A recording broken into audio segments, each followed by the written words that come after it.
திருச்சி அப்படின்னா frigate, innovation அப்படின்னா தமிழ் அப்படின்னு சொல்லிட்டு நிறைய பேர் வந்து அந்த வார்த்தையை சொல்றது நான் பர்சனலாக வந்து கேள்வி பார்க்கும்போது ஒரு மாதிரி பெருமையாகவும் இருக்கும், சந்தோஷமாகவும் இருக்கும். அது வந்து அந்த விஷயத்த கற்றுக்கிட்டு அதுக்கு தகுந்த மாதிரி நானும் என்னோட ஜேர்னியை வந்து ஃபைன் டியூன் பண்ணிக்கிட்டே இருக்கிறதுக்கு வந்து பெரிய குருநாதராக வந்து நான் உங்களை தேங்க்ஸ் பார்க்குறேன் தேங்க்ஸ் எப்போவுமே. Thanks for that. ஏன்னா அதான் லேர்னிங் தான். லைக் உங்ககிட்ட இருந்து நானும் கற்றுருக்கேன், என்கிட்ட இருந்து நீங்களும் கற்றுருக்கீங்க அப்படின்றது. ஏன்னா நான் ஒரு எக்டெக்லேருந்து இப்போ ஒரு மேனுஃபேக்சரிங் டெக்கில் இருக்கேன், நீங்கள் அதே சஸ்டெயின் பண்ணிட்டு இருக்கீங்க. So finally happy to host இன்னைக்கு.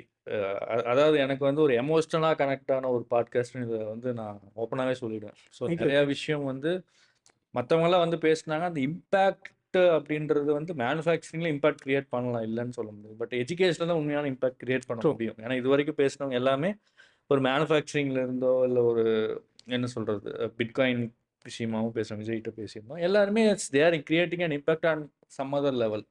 பட் இந்த இம்பேக்ட் ஏன்னா நீங்கள் எல்லாத்துக்குமே தெரியும். ஏன்னா அவங்களோட ஸ்கூல் டேஸ் வந்து யாருனாலையுமே மறக்க முடியாது.